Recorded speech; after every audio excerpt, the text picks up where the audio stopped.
Christ Triumphant, April 25th, Daily Devotional by Ellen G. White. Caleb still needed today. And Caleb stilled the people before Moses and said, "Let us go up at once and possess it, for we are all well able to overcome it." Numbers chapter 13, verse 30. Calebs have been greatly needed in different periods of the history of our work. Today we need workers of thorough fidelity, workers who follow the Lord fully, workers who are not disposed to be silent when they ought to speak, who are as true as steel to principle, who do not seek to make a pretentious show, but who walk humbly with God, patient, kind, obliging, courteous workers, who understand that the science of prayer is to exercise faith and show works that will tell to the glory of God and the good of His people. God will have no leaders in His work who offer divided service. His servants are to take the position that they will not sanction any evil work. To follow Jesus requires wholehearted conversion at the start and a repetition of this conversion every day. There have been times when a crisis has determined character. There are workers who have put out their spiritual eyesight. They cannot distinguish between the sacred and the common. Their voice is the loudest when they are in the enemy's service.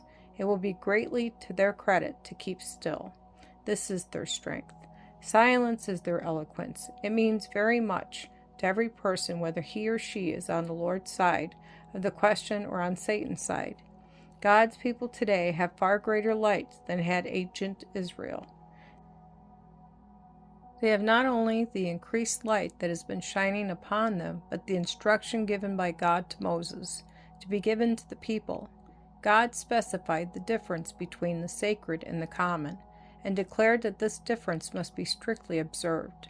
The Lord has given His people great light and precious instruction.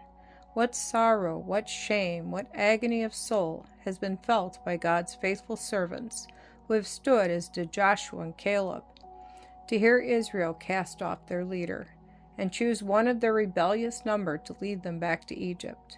In their complaints, the Israelites blasphemed God.